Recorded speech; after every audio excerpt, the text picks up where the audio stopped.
J. Paul Getty here, stepping over to the Getty Center for our new tasting menu featuring Getty Spaghetti. Only $14.95. You don't want to eat trash, do you, folks? Griffith here, inviting you to come on up to the Griffith Observatory for one of our world-famous Tuna J. Fifth sandwiches. Why would you eat a tuna fish sandwich so from the ocean? That idiot's poppycock, hogwash. I'm situated upon the hills of Santa Monica Mountains, beautiful, as high as Ernie Hemingway. You pugnacious idiot, you can't cook Getty spaghetti at such an altitude.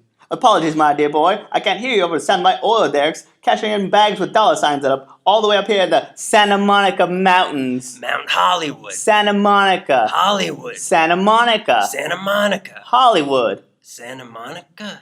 Hollywood. And play the song.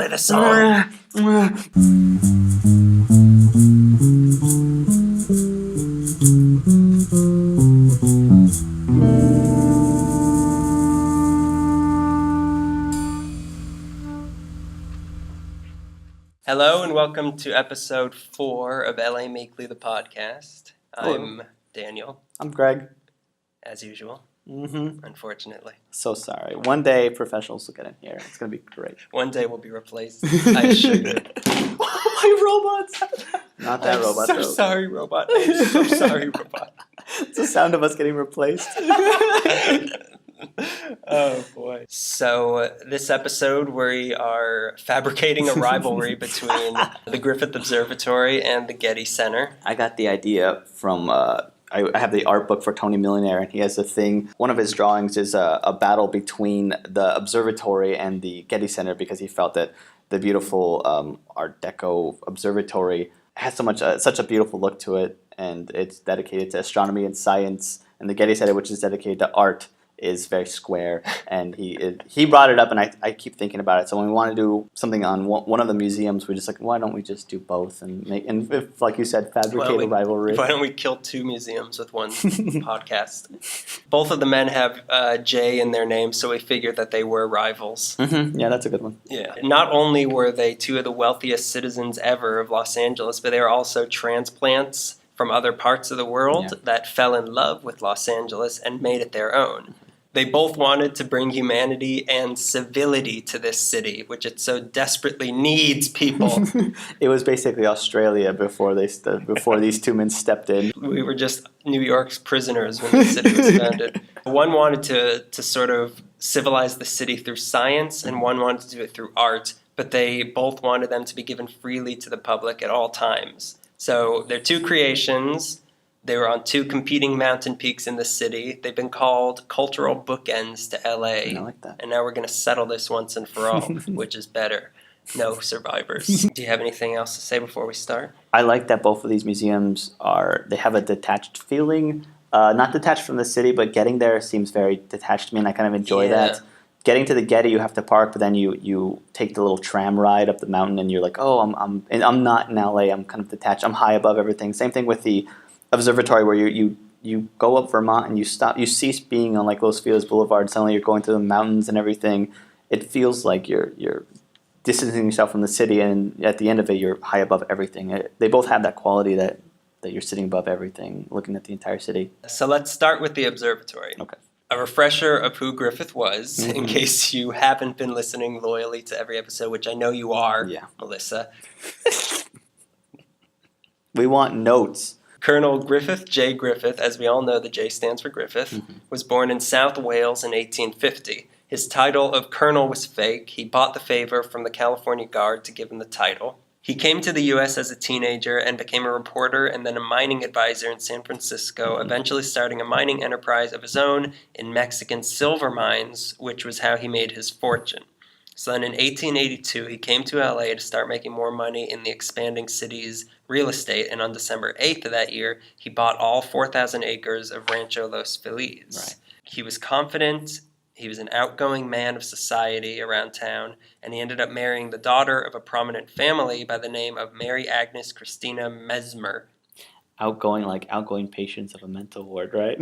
outgoing like her brain was. Now, the ranch that Griffith bought, whether it was supposedly cursed or not, was not turning into the family-friendly amusement area / productive farmland that he was hoping for. Right. So it would get flooded by the LA River in the winter, and it would burn with brush fires in the summer. And no matter what he tried, even an ostrich farm, he just couldn't make any money off the land. So in December 1896, he gave 3,015 acres of the ranch to the city as a Christmas gift, under the stipulation that it be turned into a public park. Right. He wanted a grand public space for the everyday people, the rank and file, and the plain people, as he's so non-condescendingly called them.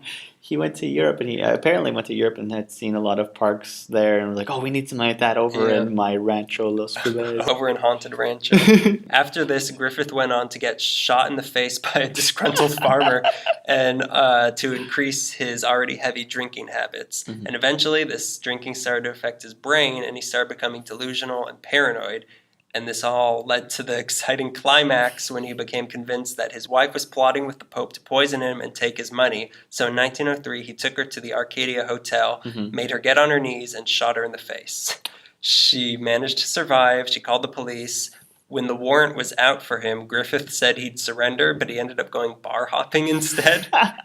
And a deputy by the name of Longfellow was sent out to get him and ended up tracking him through a string of bars for 10 miles until he eventually caught up with him. And this was essentially the city's first police chase. Worst honeymoon ever. And this guy has an observatory named after him. Yeah. Yeah. He has a park. And let's not forget the entire park. He's a Los Angeles hero. He had money. He paid for the park. He had money. He was a hero. He had money. So Griffith went to trial, minus all of his swagger and bravado that used to define him. He got sentenced to 2 years in San Quentin. He was released after 1. Now, however, previously on LA Weekly, Griffith was now on damage control. So after leaving prison, he never touched alcohol again, and he still supported his now ex-wife and his son financially completely for whatever they needed. And at this time, Griffith decided it was time to realize a grand dream that he had always had for the city of LA that started years before when he visited the Mount Wilson Observatory in Pasadena, or near Pasadena. So he went up there one night and looked through their giant telescope, which at the time was the biggest in the world, and saw Saturn, and then proclaimed, I'm not doing the voice because my throat really hurts. We've already too much of it. If all mankind could look through that telescope, it would change the world. Oh, that particular one, or just telescopes in general? That telescope. That one. Any other telescope? No. You're not changing anything. More like telenope. He wanted all the people of LA to have easy access to such an experience. An observatory on Mount Hollywood, the highest point in the city, had been suggested since 1897, but not until Griffith experienced what he did at Mount Wilson did he really have the desire to make it into the for the people, not by the people, by the person place that it is. At the time, observatories were felt to belong only on remote mountaintops away from cities and were meant only to be used by scientists for their research purposes. But Griffith could not disagree more. So to try to make good with the city and perhaps salvage his reputation. Horrible reputation. Yeah.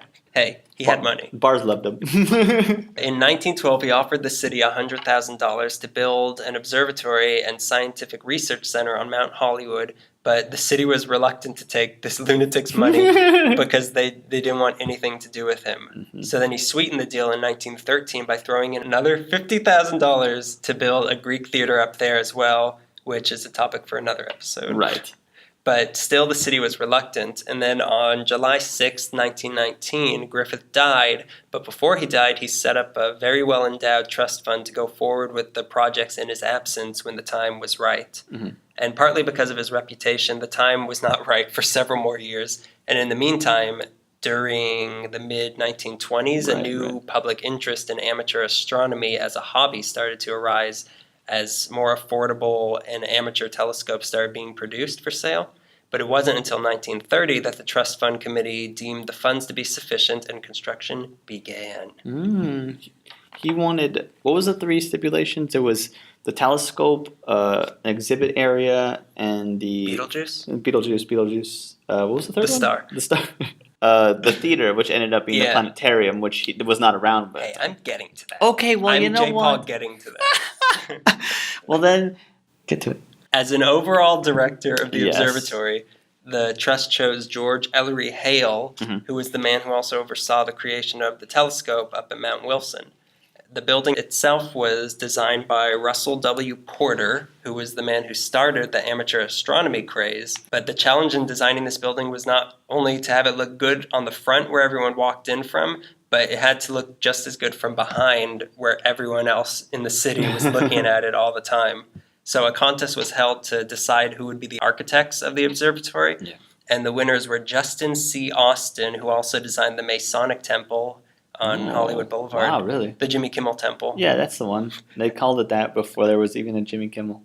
There was always a Jimmy Kimmel. And he also designed City Hall. And the other guy was Frederick M. Ashley. Thanks. So to plan the exhibits, the trust got Caltech physicist Edward Kurth, and to help him out, they got an artist named Russell Porter. So the observatory, it finally opened to the public May 14th, 1935, at which point the Griffith Trust transferred complete ownership to the city. The final thing, it cost $400,000 to build and equip, but Griffith had left enough money to the trust fund to ensure that admission would always be free. Now for what they have to offer. Hit me with it. In the front sidewalks outside the main entrance, there's a 110 billionth scale rendering of the solar system. On the front lawn, there's the Astronomers' Monument, which is a lasting testament not only to the 6 astronomers that it pays tribute to, which are Hipparchus, Copernicus, Galileo, Kepler, Newton, and Herschel. Herschel, too? And Doc Brown. Also James Dean. That great astronomer. So it's not only a tribute to them, but it's also a tribute to the New Deal. Because since the observatory was being built during the worst of the Great Depression, the monument was commissioned as part of the New Deal to put skilled workers back to work. So not only does it pay tribute to 6 astronomers, it was built by 6 different sculptors. One of whom was George Stanley, who's the guy who also created the Oscar statue. Oh, really? Yeah. That's interesting. It was modeled after Copernicus. God, that body. That golden body that just won't quit. Inside the observatory, also since this was the Great Depression, fine building materials were really low in price at the time. Yeah. So the trust fund had a lot of money, and they were able to construct the interior out of all the finest materials, which normally would be too expensive. So there's bronze, there's marble, travertine, and just really ornate woods. On the outside, the exterior was going to be made out of terracotta, but as it was being built in 1933, a huge earthquake hit Long Beach, and it scared everyone, so they decided to make the building out of stronger materials. That's smart of them to look at a disaster, like a natural disaster like an earthquake, and be like, we should keep an eye out for things like that. Who would think to design a large building perched, hanging for its dear life on the side of a giant mountain? Who would think to make that earthquake-proof? Earthquakes hit grounds, they don't hit mountains. Mountains ground. So thanks to earthquakes and depressions, thank you earthquakes and depressions, the building is both beautiful but also durable. Yeah. So the first thing purchased for the observatory was the giant $14,900 telescope that's still there today. Yeah. It was a good telescope, but because of the proximity to the lights of the city, it was never considered to be capable of actually doing serious research. But it was actually perfect for photographing the moon and other planets. The moon's not a planet. Don't you know anything? No. We're recording this from the moon. Earth is our moon. It makes sense. We finally made it. We can do this on the moon now. They finally sent a podcast to the moon. We're sponsored by Cheez-Its, which the moon is made of cheese, and thank you for listening. That's where they get it. The Cheez-It mines on the moon. Those poor kids went in those Cheez-It mines, they never came out. They found a giant monolith made of Cheez-Its. I don't get movie references. I don't get them. I don't know what you're talking about. It's a book too. But yeah, it contributed actually to quite a lot of science, in fact. Up to 600 visitors a night look through this telescope today, and over 7 million people have looked through it overall, which is more than any other public telescope in the world. That's great. Yeah.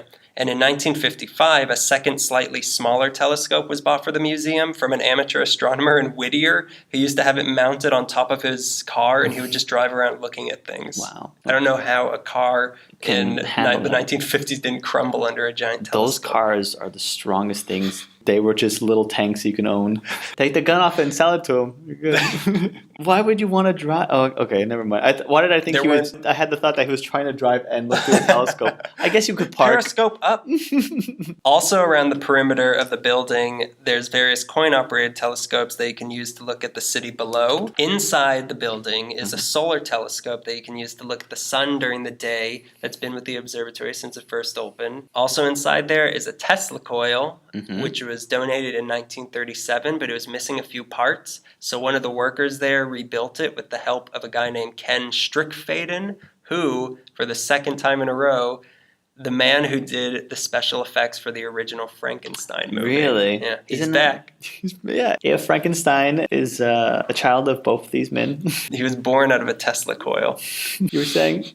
So the coil produces 500,000 volts of electricity. In comparison, an average light bulb produces around 120. They also have a camera obscura as well, and the giant Foucault pendulum right when you walk in. It's wonderful to just stare at. Come back to a half hour later and see where it's at. And you just missed the peg getting knocked over. You just missed it. And it makes no sense. And everyone's high-fiving because it was so cool. And then you go and you kick them all down. You want to see how we orbit? That's how we orbit. I'll show you gravity. I love that stupid pendulum. Damn it. I love it. We all love it. Sometimes I don't even make it past that. There's more in that observatory? Takes me an hour to find parking. The Griffith Pendulum Mansion. Did you know that was called the Foucault pendulum? Did I pronounce it wrong? No, that's all I know about the pendulum, other than it's neat and I like it. And so goes Greg's research. More just opinion. Also in the main rotunda is the City Council proclamation accepting Griffith's gift of the park. So the actual document is in there. The centerpiece of the main part of the observatory is the planetarium. Yes. When Griffith was still alive, movies were still really young, but he understood how powerful of an emotional impact that they could have on people. So he wanted to have a theater inside the observatory to immerse people in the majesty of the universe. Planetariums weren't invented until 1930 in Germany, after Griffith was already dead, so he figured the best way to convey all the emotions that he wanted was through a standard movie theater. This planetarium at the Griffith Observatory, it's the third oldest one in the U.S. Chicago and Philadelphia got them before us, as usual. God, East Coast to West Coast. You know how hard it is to transport a planetarium? But our planetarium was the first that was actually part of an observatory, and it has one of the largest domes in the world at 75 feet. By the time it gets to us, it's perfected. Yeah, we did it right. Yeah, exactly. Like, punk sweeps from England, it gets to New York and it's still okay, but when it gets over here, man. When it gets here, we're all Sum 41. It's also one of the few to have a live speaker during the shows, who's just another actor. I didn't know that. I don't know why. That there's a live speaker? No, I know there's live speakers. I didn't know they were actors, so I thought they were like actual scientists. No. Scientists are not that eloquent. Hi! Oh boy! I don't know how to hold this orb! Behold! The observatory has always actively promoted public interest in astronomy and science in general, and it's always done its part to help out the LA community. They were one of the first learning facilities to host regular school visits, so now about 50,000 school kids visit every year. Not the class from my sister's school, because they showed up late when they were invited and they were banned from the observatory. Wow, really? You can get from banned? Traffic. Wow. And Griffith, you know who I love that is Griffith. Griffith. He would shoot everyone in the eye if he found that out. Get those late kids out of here. Before I shoot them out of a building. There's no windows up here. You know why? So during World War II, they set up a large air raid siren right next to the observatory to warn the city of any attacks. The planetarium also taught naval aviator squadrons how to navigate by the stars. During the war itself, they were forced to close at night for fear that the lights would attract bombers. Right. But regardless, during this time, the planetarium shows were so popular that they were sold out up to 10 weeks in advance. Oh my God. After the war, the focus of the teachings of the observatory switched from basic principles of what is in the sky and why it's there, which is what they were focusing on since the beginning, and they more focus now on space travel, which was starting to become a real possibility. And in doing this, they helped to legitimize to the public that space travel is very real, and it's coming soon to a space near you. In the 60s, 26 Apollo astronauts were trained at the observatory on star identification and celestial navigation. In 1969, Dr. William J. Kaufman III became the youngest director at any major observatory in the U.S. at age 27. 27. He brought to the collection some of the lunar rocks from the moon trips. Oh, okay, yeah. In 1972, the planetarium had its first show in Spanish. In 1973, the observatory had the first laserium show in the U.S., and where they used lasers to make all these cool images on the dome at the planetarium, and they set it to classical music and Pink Floyd. How very 70s that is. Yeah. How fitting. They jumped right on board. This dark side of the moon thing, I like it. I don't like that whole dark side. Moon. All I heard was moon. Honestly. And I just bought the album. I don't even know what it's about. So a big part of the observatory's role has been to dispel people's superstitious and sometimes ignorant notions about how the universe works. And in 1982, when all the planets kind of grouped together on one side of the sun and everyone thought the world was going to descend into chaos and a giant earthquake was going to hit California, they had special programs there in the planetarium explaining what was actually happening. And when I read that, I was like, people were idiots back then. But in 2012, when everyone thought that the world was going to end because of the Mayans, they put on a special program to explain to people what was going on so that everybody wouldn't be scared. It's nice that there's an institution that will pull your pants down and spank the ignorance out of you. It's nice that there's an institution dedicated to that. Snap out of it. Pull your pants up and get out of here. And thank us. Say goodbye to the pendulum on your way out. Now, by the late 90s, the observatory was starting to look a little run down. The official diagnosis was that it had been loved to death from all the visitors over the year. Like a porn star. Little run down. And during the weekends, it would just be too crowded in there to even enjoy being in it. So on January 6, 2002, after being open for 67 years straight, the observatory closed for a 4-year, $93 million renovation to make the place more high-tech and give it more than double the public space. They reopened November 3rd, 2006. The front entrance is pretty much the same, except for the giant elevator that's like right outside in the front. But the planetarium got renamed the Samuel Ocean Planetarium, who was a LA philanthropist. He also had 10 buddies who they tried to break into a casino together. Was it the same guy? Samuel Danny Ocean. Yeah, Samuel Danny Ocean and his 10 friends. I do get movie references. Those doors, the front entrance doors are massive. They're beautiful, but they're also like... And hard to open. Very hard to open. You got to prove that you have the might of the heavens. Don't go on a date if you've never opened those doors. You got to go there first and be like, okay, is anyone looking? I feel like Jack and the Beanstalk, like trying to open the giant's door, just like, come on. My legs are just like screeching against the pavement. The planetarium was completely redone. They took out all 600 seats that had been in there since 1964, which were called the most uncomfortable seats in the Milky Way. And they replaced them. Scientist joke. Love them. I assume they're talking about the candy bar. They replaced them with just 300 seats, but they're really comfortable. Yeah. And by the 90s, Zeiss, who made their projector, they were no longer making replacement bulbs for the Mark IV that they had. So they had resorted to customizing street light bulbs to keep it running for years. But then in the renovations, the Friends of the Observatory, which is an organization that was co-founded by Griffith's grandson's wife, and they helped maintain the observatory. Why his wife and not him? Because he knew his his grandfather. They bought them a new $7 million Zeiss Universarium Mark IX, which is the most advanced projector in the world. It's capable of recreating how the night sky looked at any moment in history. And it's that planetarium, I could see it. Yeah. It's a great planetarium. It's a fun program to see the sky at every moment. And this was December 4th, year 1. This is the Big Bang Theory from this seat. Now this is the Big Bang Theory. They watched the show Big Bang Theory. My God, my brain. The thing can also replicate every episode of the Big Bang Theory. So then up on the roof, the copper domes that were covering the telescope, they were shined up really nice. Biggest of all, they added everything downstairs was new. That wasn't there before. Everything downstairs was new. A cafe, gift shop, 200 seats, Leonard Nimoy Event Horizon Theater, which hosts lectures, educational films. They put all sorts of new exhibits. You can weigh yourself on any planet. You can spin the planets which are full of goo, and then you get yelled at. There's Albert Einstein with his finger. Yeah, you touch the finger. You touch the finger. Yeah, it's good luck to touch the finger. What's that painting where Adam's touching God's finger? Creation of man. I like to play Creation of Man. Whatever it is.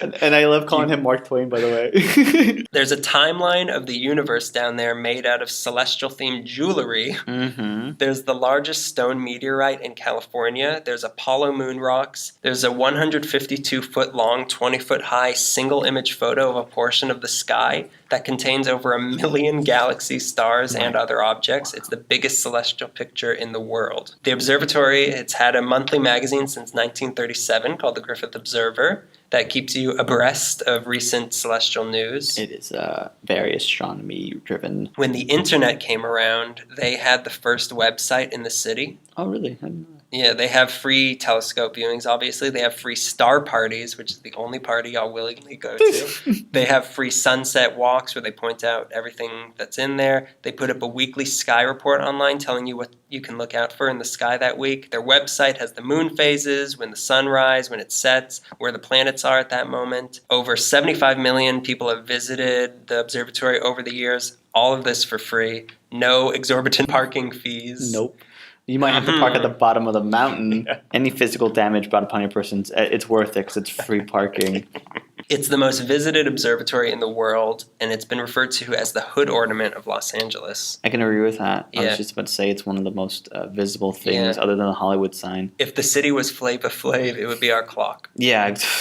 I feel one step above that. I feel like the Hollywood sign might be Flava Flav, and the observatory is Chuck D. The observatory, it's 1,134 feet above sea level. It's open every day except Mondays. When the space shuttle was coming to LA, they made a special point to fly over the observatory so everyone could look at it. The observatory is also a movie icon in its own right. It's very theatrical in its appearance, and its location is just itself very dramatic, which is part of what Griffith, who was a showman, had always intended. Because of its both classic and futuristic look, it drew a lot of sci-fi movies to it. Before they were even open, they were used in a movie called The Phantom Empire, which was a Gene Autry Western/sci-fi movie. Ooh, that sounds good. I know. I'm sure it wasn't, but still. Yeah, it's like Cowboys and Aliens. Oh, yeah. Yeah. Oh, I didn't watch either one of them, though, and I'm not going to. I didn't watch Cowboy, I didn't watch Alien. It was also the palace of Ming the Merciless in Flash Gordon. Okay. They filmed Terminator, The Rocketeer, House on Haunted Hill, Bowfinger, and countless student films. Most importantly, it was the centerpiece of Rebel Without a Cause. They have a bust of James Dean on the spot where they had the knife fight. Anything else to say about James Dean? About James Dean in particular?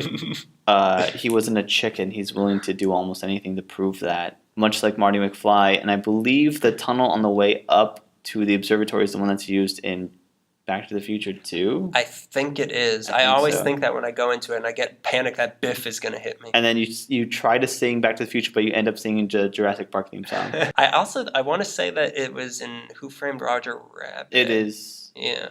I read that. I don't remember what scene, but I remember. Yeah, the tunnel scene. The big it's tunnel the tunnel scene where Biff is chasing Roger Rabbit. I think it's but the he gets same saved bridge. at the last minute by James Dean. Doc Brown was in both movies. Just put that together right now. Oh my God. Christopher Lloyd, that's his name. No, his name is Doc Brown. Some people feel that Griffith created all of this just as an attempt to win back public favor, but it feels just as likely that his desire to give this to the city was sincere. Yeah, so definitely. I don't know. Yeah, it is a nice last move, even though they didn't spend the money until he was dead and he had tarnished his good name. I mean, let's not forget that everybody who came after, who was responsible, did a fantastic job. Yeah. There's almost no without lag. shooting their wives Exactly. in the eye. There's no lag, and it doesn't seem from what we read that there's any lag in behavior from anybody. Everyone just seemed like they're at the top of their game. Yeah. So I mean, they got the best men for the job. Exactly. No women though. But it seemed like like you're right. It is a sincere gift from a crazy person. Yeah. Who could not have seen how good it turned out. Yeah. His wife also couldn't see how good it turned out.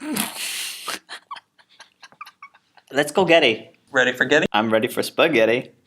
Did we make that joke already today? I think we met it. Get out.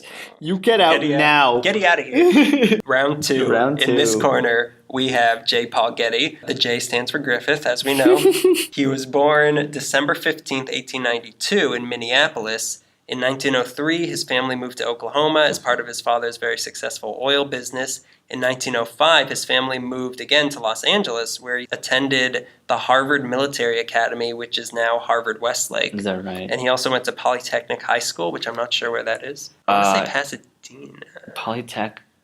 I thought, yeah, I don't know where it's at, but I've heard the name a lot. He was 13 when he moved here, then he spent the rest of his time before he moved to Oxford in California. So he's more of a resident than Griffith. Yeah, was. he spent his formative years here. Thank you. Formative years. Yeah. That's a good way to put what I just said. When he was here, he ended up going to college at both USC and UC Berkeley, and then, like you said, he went to Oxford. In 1914, at age 21, he decided it was time to take his place in the family's oil business, so he returned to Oklahoma intending to make his fortune, which he did in 2 years. Mm-hmm. By 1916, he had made $1 million, and he decided to retire and move back to LA to live a lavish and sexy life. But then in 1919, he wanted to start working again, so he rejoined the oil company, and then he started making millions upon millions more. He really made his mark during the Depression when all the experts were advising against getting involved in oil. He did the exact opposite. He bought up controlling shares of several oil companies while they were still cheap. Once the Depression was over, he came out so successful, he was able to buy up more and more oil companies, eventually forming the Getty Oil Company, which was one of the biggest companies in the world. He was an interesting man. 5'10", 180 pounds. He spoke 8 languages. He was very health conscious. He chewed his food 33 times before he swallowed it. He would walk for 2 miles every day. He would wear one of those things that counted as steps also. Wow. I guess you could afford something like that. Those cost millions of dollars back then. It was just a guy he wore around his waist counting his steps. 7, 8, 8. He was very rich, but he wasn't really in the public eye until 1957, when an article in Fortune magazine suggested that he was probably the richest private citizen in the world, and then that claim was made official by Guinness World Records in 1966. By the time that Getty died on June 6, 1976, at age 83 of a heart failure, his fortune was so vast that it was hard to say exactly how much he was worth, but it was estimated anywhere between $2 and $4 billion. Lord. He left California for good in 1951, but he always identified himself as a citizen of Los Angeles. He liked being rich, but money to him was just a byproduct. What he really loved was just actually doing business. Yeah. He usually worked 16 or 18 hours a day every day, and he was a little power crazy. He liked to be boss, and for a while, he made his executives all stand at attention whenever he would enter a room, like Darth Vader. Crazy people. Yeah. I heard that he was a penny pincher, and he used to like when he was. He used to do business out of town. He used to do it at like the cheapest hotels, and his briefcase apparently was like held together by string. Just the finest of string. The finest of string. Made from the hardest to find animals. One time also at a meeting, an executive was making a proposal and Getty cut him off and he said, "Who does this fellow think he is? Why, he's nothing but a damned office boy." An executive, he said that too. And then he lifted his hand and started choking him. So you can't see what I'm doing, but I'm pretending Darth Vader's choking.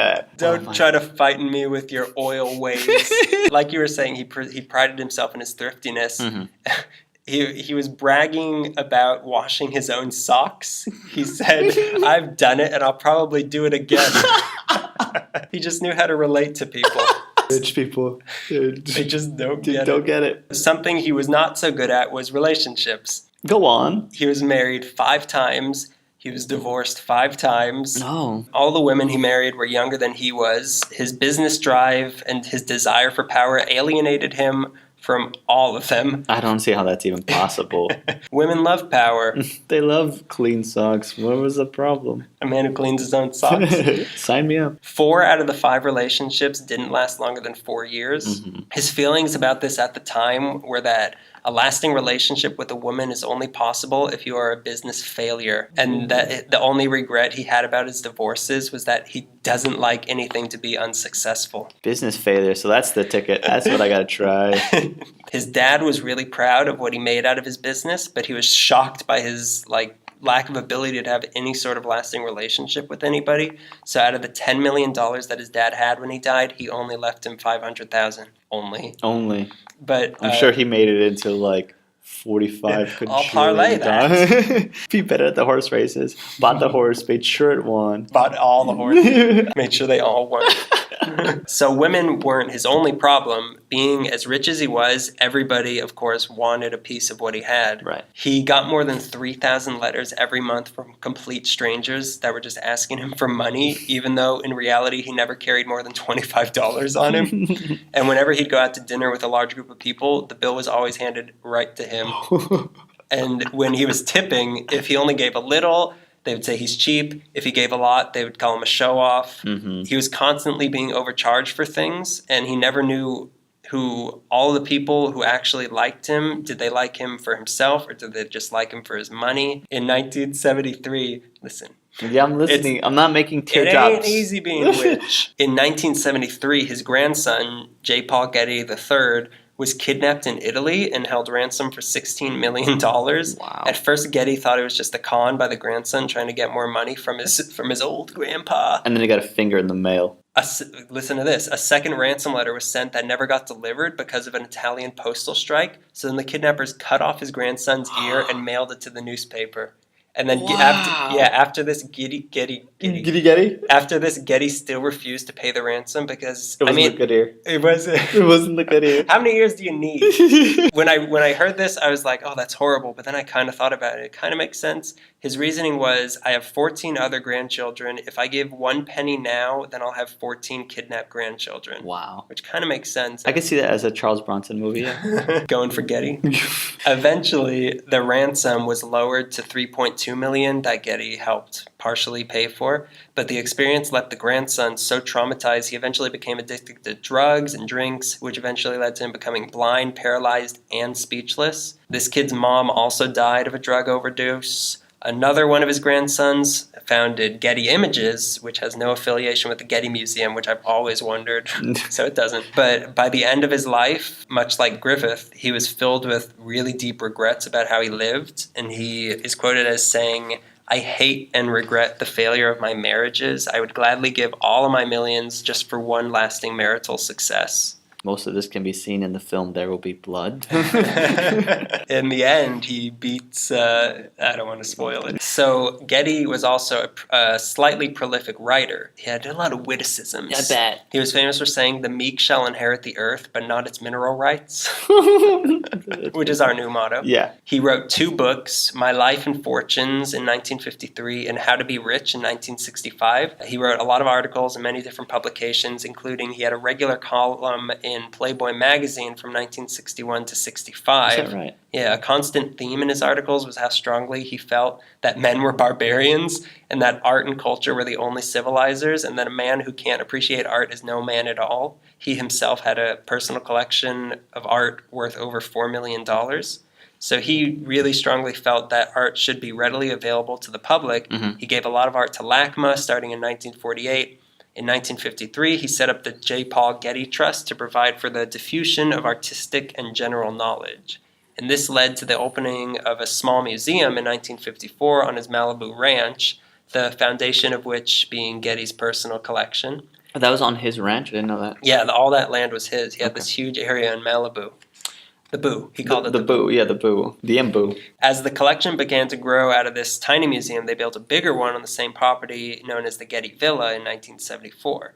But Getty was really tough about giving the museum any of his money, but when he died, over $661 million of his estate was left to it, and in today's dollars, that's over $2 billion. My Lord. And this made the Getty Villa the richest museum in the world, which made the rest of the art community really nervous because they thought the Getty was going to buy everything and not leave anything for the rest of us. But it was not the case. They were really respectful of a country's patrimony over certain pieces of art, Right. which I'm going to tell you got lost later on. Eventually, the collection grew too big for the villa, and then after an 8-year construction, the Getty Center opened December 16th, 1997 at a cost of $1.3 billion, the whole complex. I also read that there was very little stipulations for what to do with the money, as long as it went towards something to enrich arts and enrich. The check was made out to art. What's art's last name? Carney. No. The architect of the building of the Getty Center was Richard Meyer, It's made out of 1.2 million square feet of travertine stones that were brought in from Italy. They needed so much of this stone that Meyer had to invent a new tool to cut it out faster to meet up with the demand. The stones on the outside, they're not polished, so you can see a lot of fossils in them, actually. Really? The fossil of Griffith is in... But it's like a Where's Waldo? Like, is that his fossil?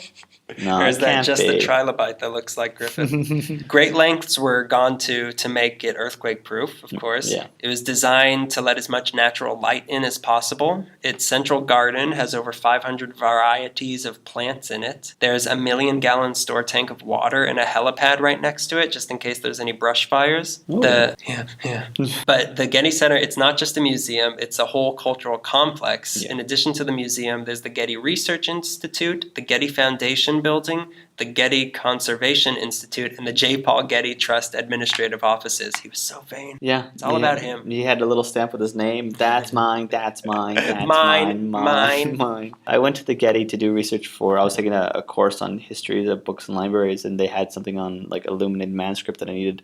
I've never really liked the Getty. I never really cared for it, and then I went there to do that project, and they like took me through all these secret rooms, and they had me in a room between rooms, and it was so like exciting to be. Yeah, I feel like the rest of the complex that we're not allowed into is a lot cooler than the part we can go to. They had this. It was a room with a very tall ceiling, and it was like the biggest wall of books and folders I've ever seen, and it was just so well designed. Like there's like a big wall that's just red padded stuff, and it has a window. It was just so neat to be in the inside of it, like to not have to be in the gallery or the yard. Yeah. So it's a lot better than a lot of people get to see. The tram that takes you up to the museum, it's the longest in the USA and the third longest in the world. While the museum used to be really what? The tram is the longest. The tram is the longest in the USA. Is that right? Yeah. Okay. Unless Disneyland? No, it said the longest tram. Okay.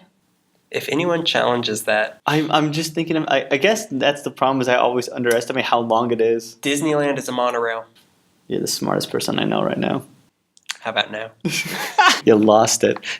So while the museum, they used to be, like I said, they used to be really strict with their integrity. The standards got a little lax, and it developed a history of not being strict enough when it came to buying things that could have potentially been obtained illegally. And this culminated in the late 90s and into the first decade of the 2000s when Italy and Greece took the Getty to court after they refused to return several items that they were accused of buying from sources that had stolen and smuggled them out of their native countries.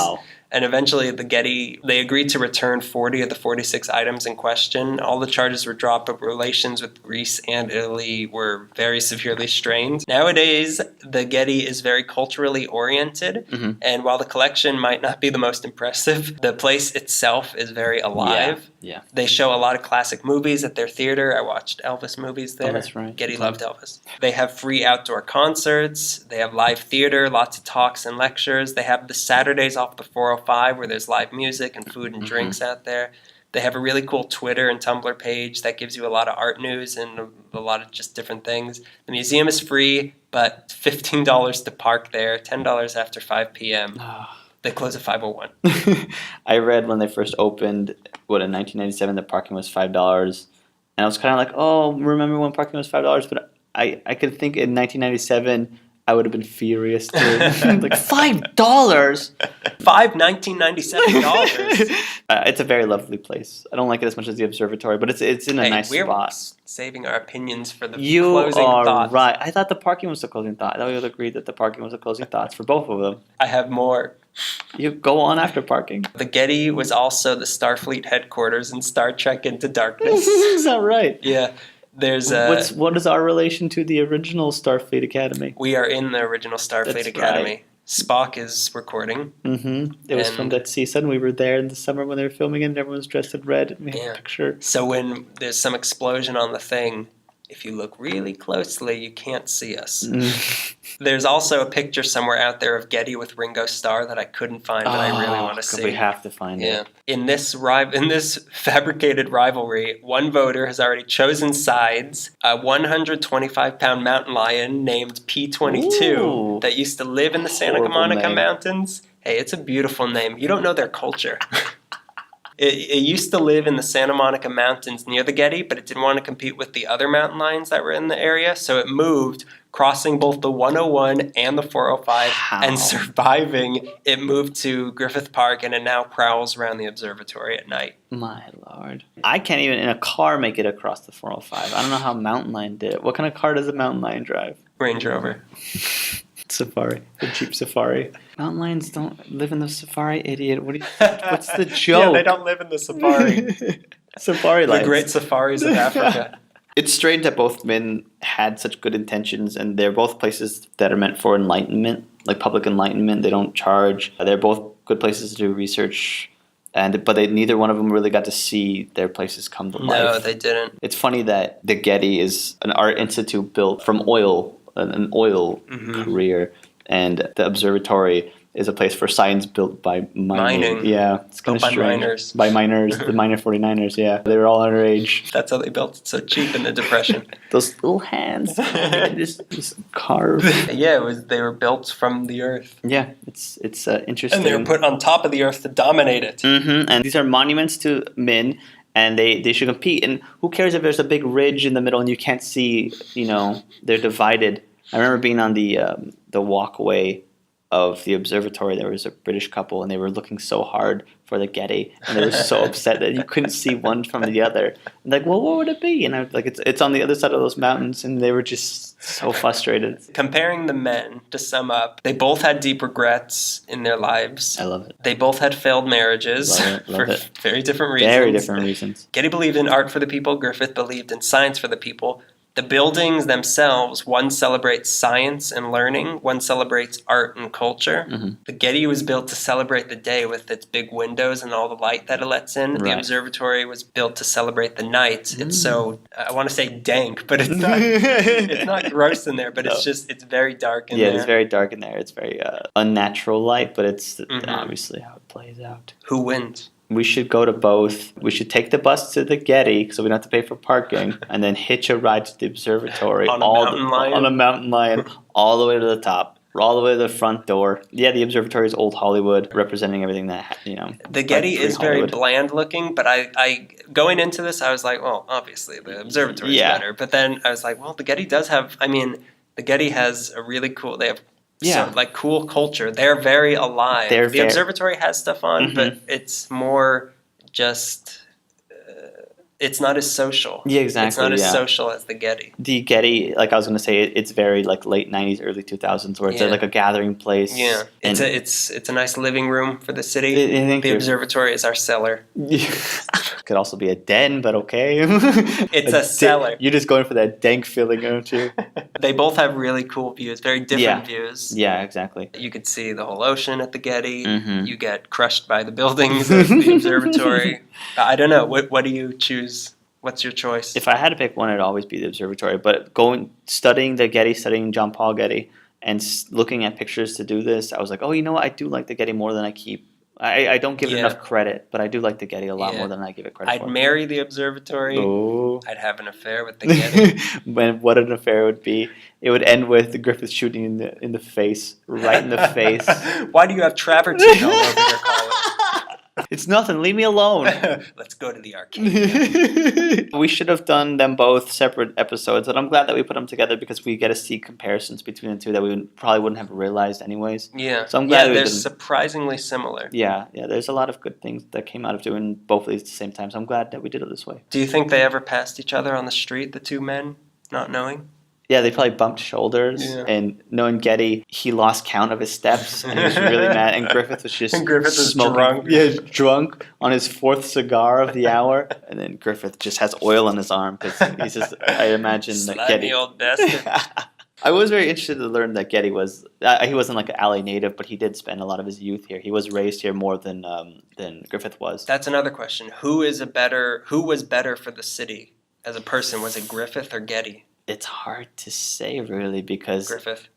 Thank you. Can I pick the mountain lion? Is that off the real table? hero? The real hero of this story. Griffith versus Getty versus P-22. I haven't done enough research about the oil derricks in LA and Signal Hill, so I don't really know how bad that is for the city. Yeah. I was trying to do research for Venice, but I know that it was kind of rubbed the wrong way by oil So I don't know how much effect Getty had. I mean, I know what he created from his oil empire, but I don't know its effect on LA, so it's hard for me to say. Griffith sounds like a crazy person. Yeah, but he also gave. Yeah. He gave so much. And he created Griffith Park he didn't create it, but I mean Griffith Park was his. He planted every tree in that every park. tree, and the and ostriches. Then got them all haunted. Yeah. Rest in peace, ostriches. Yeah, it's hard for me to say, but do you have one? I don't have one. Do you have one? I feel like Griffith. I mean, I think Getty was more of an LA boy. Yeah. But I feel like Griffith gave more to the city. Than Getty did. As a transplant. Yeah. Yeah. So they're not all bad. They're not all bad. I have a new respect for Griffith in a weird way, even though his story to me is so interesting because he shot his wife in the face. Did we mention that he shot his wife? He shot his wife in the face, and she only survived by jerking her head at the last second and then fled out of a window. And then what did he do? He went on a drinking spree. Binge. On a 10-mile drinking binge. An on-foot police pursuit. So that settles it once and for all. That settles it. Shrug. Everyone who was clamoring to find out who we would choose, we barely gave an answer. So that's been episode 4 of LA Meekly. We should also mention that by mentioning both of their names, that we've been given free admission to both the museums for the rest of our lives. So we've earned. They were so generous. We still have to pay for parking, but I mean free admission for our entire lives. It's marvelous. Not just our lives, our progeny's lives. So that's another episode. You can visit our Tumblr page, LA-Meekly. I should look that up before I say. Oh boy. lameekly.tumblr.com. We're also on iTunes. Leave a nice review. Nice one. Be nice because we're very fragile. I will quit the second I get a bad review. Please don't make me leave. Do whatever you can. Send money. Just go to your local post office and give them money. Yeah, put a $sign on a burlap bag. Fill it with whatever we can use as currency. Put on a ski mask. Bring your gun. Rob the post office. Bring a box cutter to the airport with money. And you'll be fine, I promise. So that's it, and catchphrase pending. Let's just watch Fred Mertz videos now. It didn't stop. Delete.